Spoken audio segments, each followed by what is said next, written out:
Hey, what's up, everybody? This is Charles, and welcome you guys to another episode of the Dreamerspro Show, where we cover everything from sports, hot topics, classic debates, entertainment, and where we give you guys a fresh perspective on things and how we see them. The question is, can Fox Sports, take over sports media in the future? Right? That's the question we're trying to get to. Now, let's get into some of the data here. As of 2021, right, the projections are as follows. ESPN is set to generate $7.9 billion, right, in revenues. That's what they're set to generate. And a large part of that is due to the fact that they have at least 73 million or 80 million subscriptions on their, to their service. These are people that watch them that are subscribed to ESPN on TV. And then you have people that are subscribed to ESPN Plus, which are in the hundreds of thousands. No, last time I checked is actually in the millions, right?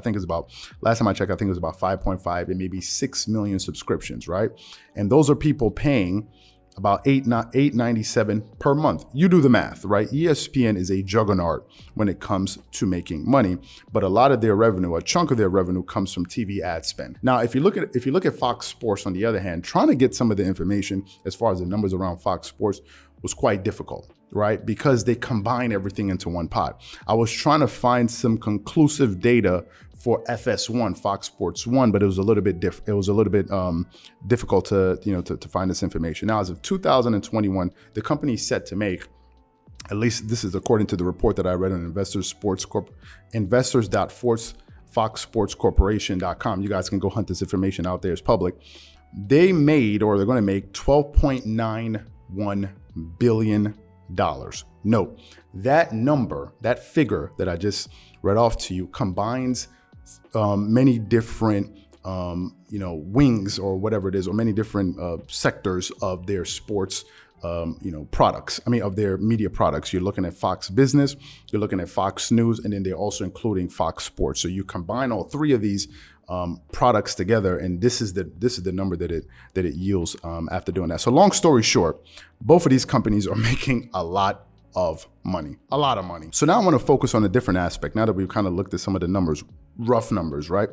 I want to focus on the different shows that these two networks have and try to do a comparison, right? Let's look at it from that angle. If you look at ESPN, I'm not listing all of their shows, I'm just listing a few, right?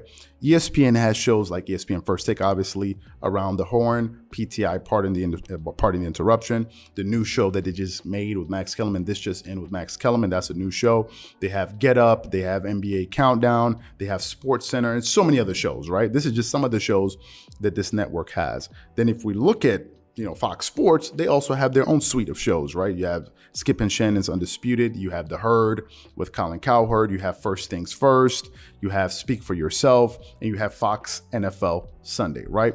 Both networks have good shows, and I'm sure they attract different type of viewers. If you want to look at it from an even more nuanced look at it through an even more nuanced lens, some people would even say that ESPN, if we're looking at political leanings, they're leaning more politically to the left. And if you look at FS1, although if you look at Fox is a conservative network, I'm not really sure, right? I'm not really sure if I can definitively say FS1 or Fox Sports 1 is leaning to the right or to the left. I'm not really sure about that, but a lot of people have made the assertion that, listen, we think that ESPN is a left network, right? That's what a lot of people have been saying. So this is just another bit of information to kind of give more context to what I'm discussing. Now, if I talk about which ones I watch the most, which network I watch the most, I generally tend to watch more Fox Sports shows, Fox Sports FS1 shows, right? So that includes Undisputed, I watch that, and I watch Speak for Yourself, but I also watch First Things First. I think, this is just in my personal opinion, I think the two best shows that they have on the network, this is just my opinion, right? I think are Undisputed at number one. This is just what I think. And I think Speak for Yourself is also a very good show. And I think a lot of people don't talk enough about Speak for Yourself, right?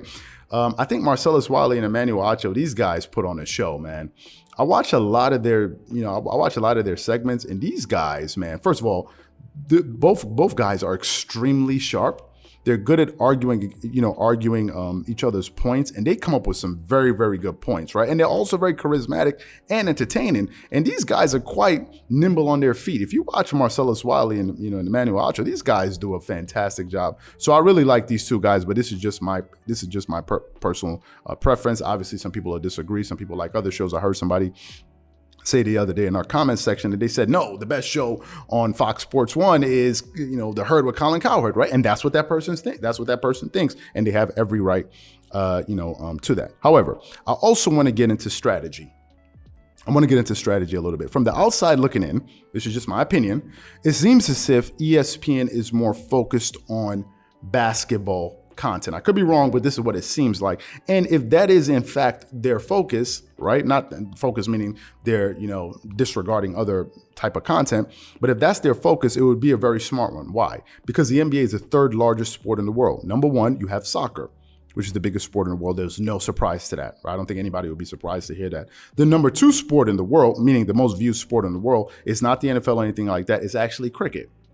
Cricket is the number two most viewed sport in the world. And number three is the NBA, right? The NFL is an American thing, although the Super Bowl is watched worldwide, but really the NBA is growing. So from a strategic standpoint, if ESPN is going to be focused in on that particular sport, they're going to be growing into the future, right? Because the NBA is still growing. It's still growing. It has massive global appeal. Of course, you have the Euro leagues. Now you have NBA Africa. That's going to be a new thing. And then, of course, you have China and all of these. And then, of course, you still have the United States. So in my opinion, it seems to be that that's what ESPN is focusing on. Even if you go to the ESPN YouTube homepage, two of the four personalities that they have on their banner are Kendrick Perkins and Stephen A. Smith, who are basketball-centric personalities. But of course, again, this could be me looking at it from my vantage point, and I'm sure a lot of you guys will have your own opinions. Overall, though, to answer the question or to give you guys my take on this question, I think it's going to be quite hard for Fox Sports to overtake ESPN in the future. Right? I think it's very hard because ESPN is a very diversified company if we're talking about the products that they have, right?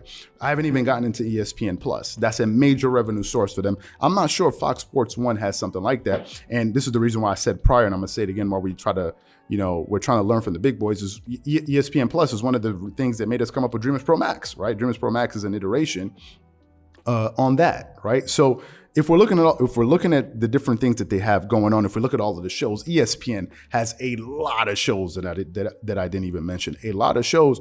I think it's going to be very hard for Fox Sports to topple them. This is just my personal opinion. I think it's going to be very hard for them to do it. I think they'll need to pump out some even better shows, right? Or shows that are on par with Speak for Yourself and Undisputed, which is going to be very challenging. I think ESPN also has a track record. They've been doing this for a very long time. So they kind of know what works and what doesn't work. And to me, I still think ESPN is king. Obviously, I'm sure there's some data out there that will suggest they still are if we go find the ratings, which is very hard. These numbers are very hard to unearth.